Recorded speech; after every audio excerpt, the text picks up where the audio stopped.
Hi, I'm Alex Newman. I'm a foreign correspondent for the New American Magazine, and today I want to talk to you about something that concerns me deeply.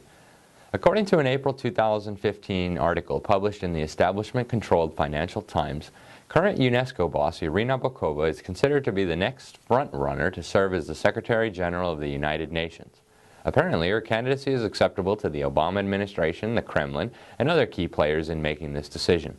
Plus, she's the right gender, and she comes from Eastern Europe, and in this day and age of collectivism and identity politics, those traits are apparently important for leadership. But who is Bokova, and why might the establishment hope to see her lead what I and many others often ridicule as the Dictators Club? Well, for one, she's going to fit right in, just like she fit right in at Putin's Victory Day celebrations in May as the Soviet national anthem blared in the background and communist hammer and sickle flags flapped in the breeze.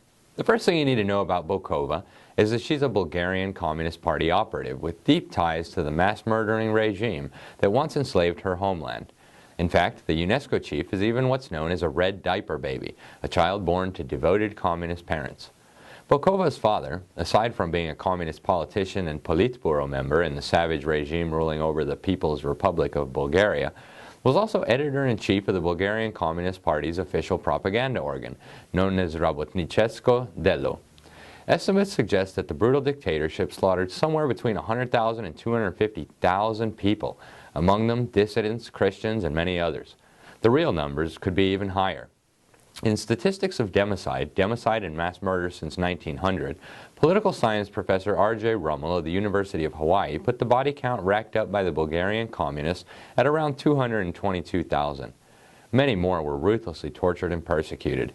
Despite those atrocities, Bokova herself was an enthusiastic youth member of the Bulgarian Communist Party, later becoming an adult member and even serving in various capacities within the brutal dictatorship. Because of her intimate and myriad links to the regime and her communist fervor, Bokova was even given the special privilege of studying at the mass-murdering Soviet regime's elite Moscow State Institute of International Relations. Bokova remained within the Communist Party even after it rebranded itself the Bulgarian Socialist Party following the apparent collapse of the communist terror regime. Despite the name change to gain access to U.S. and European Union taxpayer-funded benefits, the ruthless party, which is still in charge today, remains dominated by the same cutthroats of yesteryear.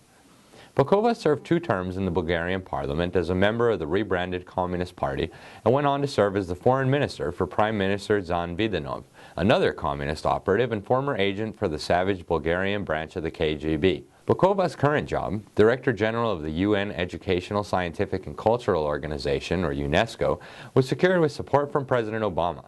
It also ought to raise concerns, and not just because the selection drew widespread condemnation from survivors of communist Bulgarian gulags who called the decision shameful. While it was certainly shameful, it was not surprising. The scandal-plagued UN organization, which is seeking to become the global education ministry and impose its world core curriculum on all of humanity, was such a hotbed of communists, criminals, dictators, Islamists, mass murderers, and anti-American radicals that the Ronald Reagan administration withdrew U.S. membership in it. Bokova's bid to lead the UN is, unsurprisingly, being celebrated as an opportunity to give third world autocrats a bigger voice in global governance, as humanity is prepared for what globalists refer to as their new multipolar world order. Bokova's job will be to facilitate that transition. However, for Americans and the billions of victims of communism around the world, Bokova's candidacy and frontrunner status offer an excellent opportunity to expose the UN and its member regimes for what they are, a threat to humanity and human liberty. As awareness of this threat grows across the United States and the world, humanity should work to disband the UN and prosecute all of the communists who escaped unpunished after the apparent collapse of the Soviet Union.